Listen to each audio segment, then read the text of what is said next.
Good morning mga ka-farmers. Good morning. Monday morning everyone. Good morning, good morning. Maaga tayo maningkakan.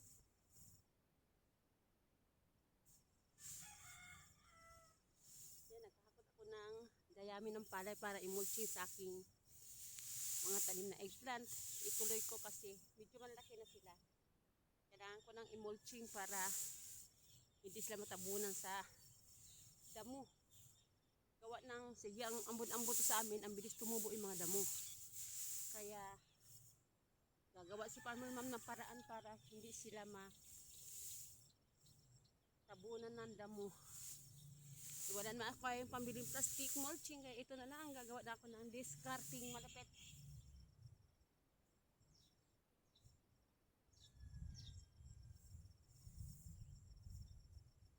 Nagkulog-kulog dito sa amin ngayon mga ka-farmers, baka uulan na naman.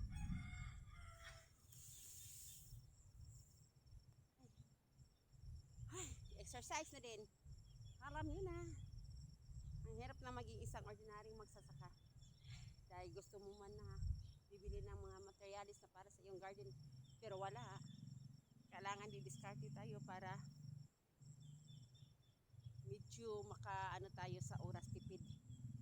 Kasi pag hindi ka magmumulching, hindi matapos-tapos yung damuhin, hindi pa nga tapos, tumubo na naman yung pinanggalingan mo.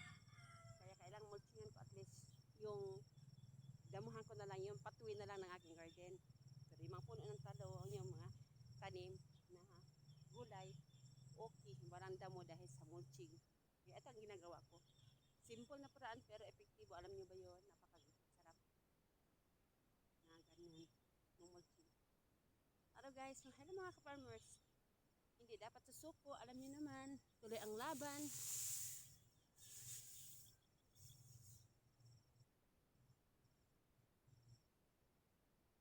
Bubuhati ko ito papuntang aking garden, kaya stay tuned. Hello guys. Ayun ang aking garden, ayun. Doon ko, dyan ako dadaan sa pilapil ng aking palayan. Tapos yan. Yan ang aking bubuhatin. Pero maganang naman yan, gawa ng dayami kasi ng palayan. Kumbaga, hindi mabigat. Ayan. Ay, ganito ang karaniwang tanawin dito sa amin. Pag nasa bukid ka, ito karaniwang tanawin niya. Ang kadamuhan na yan. Ayan. Ayan ang aking bubuhatin na dayami. Ayan, nilagay ko sa sako para yun ang hahawakan ko, ano ko sa baywang ko.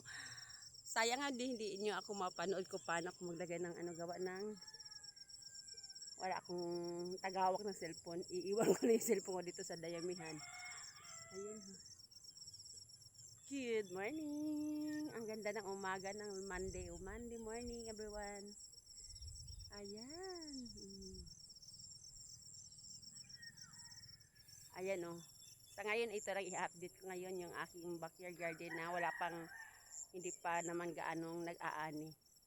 Nag-harvest, gawa na maliliit pa sila, pero someday dating ang panahon na mag-harvest, update ako kaagad sa inyo. Good morning.